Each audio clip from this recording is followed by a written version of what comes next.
ఏంటి కాదల్డు దీన్నే చికెన్ గునియా అంటారు. అది వచ్చినట్టు నువ్వే నడుతున్నావు. ఎప్పుడు ఏదో అసలు నీ లైలా గురించే ఎక్కువ మాట్లాడుతున్నా. సర్లే. ఏమైంది మా స్వామీజీ మీరా? మా కారు పావనం చేశారు. నేను పావనం చేయడం ఏంటి? పారిపోతాను. మీరు పారిపోయి రావడం ఏంటి స్వామీజీ? నేను స్వామీజీ ఏంటా నా బొంద దొరబాబురా. అరే ఒరే దొరబాబు, నువ్వు జైలు నుంచి ఎప్పుడు వచ్చారా? మన బ్యాచ్ లో కొంతమంది రాజకీయాల్లోనూ కొంతమంది రియల్ ఎస్టేట్ లోను సెటిల్ అయ్యారా. ఆ 2 ట్యాక్లు వర్కౌట్ అవ్వక నేను ఈ ట్యాక్ లో సెటిల్ అయ్యాను. మరి నీ పొజిషన్ బానే ఉందిగా, నువ్వు పారిపోయి రావడం ఏంటి? నా భక్తురాల్లో ఒక దానికి కడుపోయిందిరా. నీ భక్తురాలు కడుపైతే నువ్వు పారిపోవడం చేసింది నేనే కదా. నీ అబ్బా, ఇప్పుడు నీ పరిస్థితి ఏంట్రా మావా? ఒరే ఇప్పటిదాకా అందరి భవిష్యత్తులు నేనే చెప్పారు. ఇప్పుడు మీ ఇద్దరు కలిసి నా భవిష్యత్తు చెప్పాలరా. ఒరే దొరబాబు, మనిషి అయిన వాడికి ఆశ ఉండదు, ఆశతోనే దోష కావాలని. మా ఇంటి ఓనరు నీ పరం భక్తురాలు రా. అదేరా నువ్వు టీవీలో ప్రోగ్రామ్ ఇస్తావు. అదేరా అప్పడం వాడా మర్చిపోయినట్టున్నావు. అవును షాకులు. ఆవిడే నేను కాపాడాలరా. ఎంగేనా?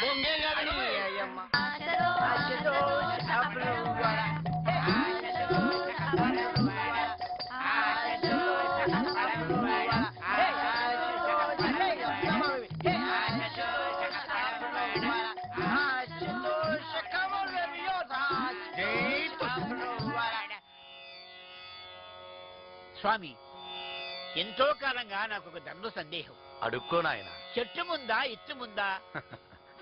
కోడి ముందా గుడ్డు ముందా అంటే ఎలా చెప్పగలవు? అంతా సర్వేశ్వరుడి సృష్టి. వీడు సెటిల్ అయిపోతాడు. అదే వీళ్ళలో ఎవరితో సెటిల్ అవుతాడని డౌట్. స్వామి, అజ్ఞానులం, తెలుసుకోలేకపోతున్నాం. ఈ సృష్టి రహస్యం ఏమిటి?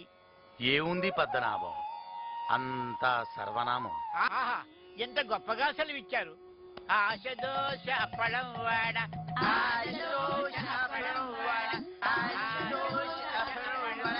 నా కొడుకు బాగా పండిపోయాడు, గడ్డ ఉడితే రాలిపోతాడు. ఆశ దోష అప్పడం వాడ, ఆశ దోష అప్పడం వాడ, ఆశ దోష అప్పడం వాడ, ఆశ దోష. ఈ సన్యాసేవుడు అపచారం. ఆయన అదోవ స్వామీజీ అండి, రోజు టీవీలో వస్తారుగా. అదే టీవీలో ఉండాల్సిన వాడు ఇళ్లలోకి ఎందుకు ప్రవేశించాడా అని. మర్డర్లు చేసేవాళ్లే ఇంట్లో ఉంటున్నప్పుడు మాలాంటి వాళ్ళు ఉంటే తప్పేంటి నాయన? ఒరే లింగం, నీ శేష జీవితం జైల్లో గడపబోతున్నావురా. తప్పు చేసిన వాడికే కాదు, పక్కనున్న వాడికి కూడా శిక్ష తప్పదు.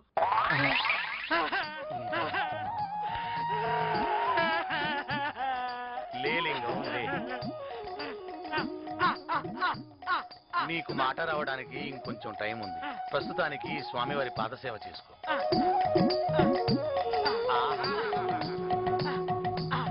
కొంచెం సున్నితంగా పిసుకులే.